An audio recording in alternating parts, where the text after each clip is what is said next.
ધોરણ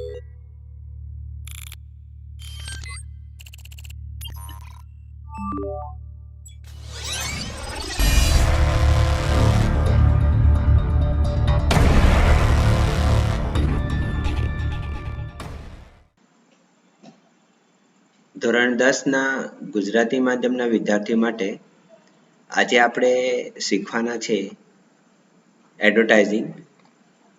એ ટોટલ 4 માર્કનો આવે છે. પેપરના અંદર આપણે લગભગ 50 માર્કથી પણ વધારે સમયની અંદર આપણે એને શીખવાના છે. 50 માર્કથી વધુ આપણે મેળવવાની કોશિશ કરશું.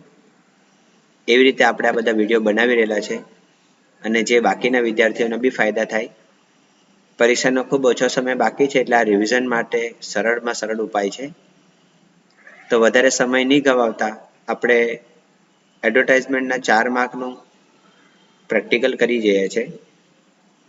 આપણે વાંચીએ છીએ, આપણી સામે સ્ક્રીન પર દેખાય છે, read the data and answer the questions. આવું કંઈ કીધું છે application for scholarship for the year 2022 and 23. એનો અર્થ થયો કે અરજી આવી છે એપ્લિકેશન કાના માટે? સ્કોલરશિપ એટલે શિષ્યવૃત્તિ માટે. વર્ષ મેન્શન કરેલું છે 2022 થી 2023. અપ્લાય કરનાર વ્યક્તિ છે એનું નેમ કવિતા રાઘવ શિંદે છે. સ્ટાન્ડર્ડ એટલે ધોરણ 10C. માર્ક્સ સ્કોર છે 88 in 9th standard in the year 2021 and 22. Father occupation પિતાનો વ્યવસાય છે સુપરવાઇઝરનું કામ કરે છે ક્રિષ્ના સોમિલમાં. ફાધર ઇન્કમ એટલે પિતાની આવક છે ₹20,000. PM એટલે પર મંથ, એક મહિનાની તમારી 20,000ની આવક છે. આ માહિતીના આધારે તમારે 4 સવાલ કરવાના હોય છે. પહેલું છે સવાલ છે 24 નંબર પર, what is this data? Data એટલે આ માહિતી શેના વિશે આપેલી છે?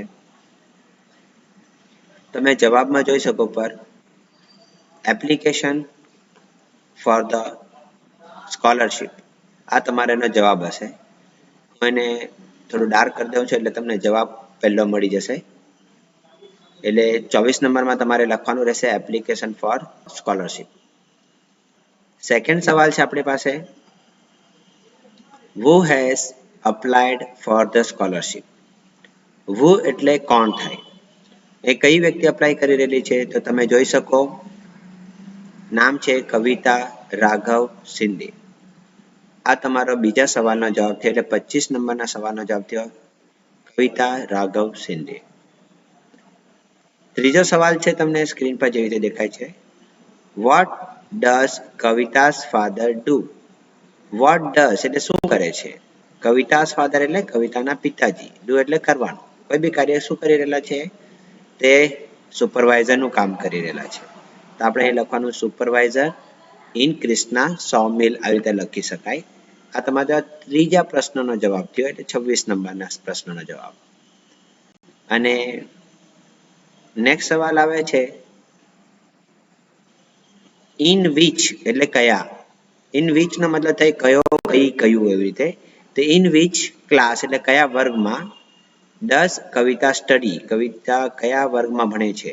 તો આપણા પાસે જવાબ છે ઇન સ્ટાન્ડર્ડ. તો ડાર્ક કરેલા જેટલા બી અક્ષર છે એ બધા એના જવાબ છે. આ રીતે એડવર્ટાઇઝમેન્ટ કોઈ પણ વિષય પર આવી શકે અને એના સવાલ તમારે શાંતિથી સમજવાનો પેરેગ્રાફને, અને એના આધારે તમારે એના સવાલના જવાબ લખવાના હોય છે. તો વિદ્યાર્થીઓને સમજમાં આવ્યું હશે. અગર કંઈ નહીં સમજમાં આવે તો તમે અમારી ચેનલ પર સબસ્ક્રાઈબ કરીને કમેન્ટમાં બતાવી શકો કે તમને નેક્સ્ટ શું શીખવું છે. બહુ બહુ ધન્યવાદ. Thank you.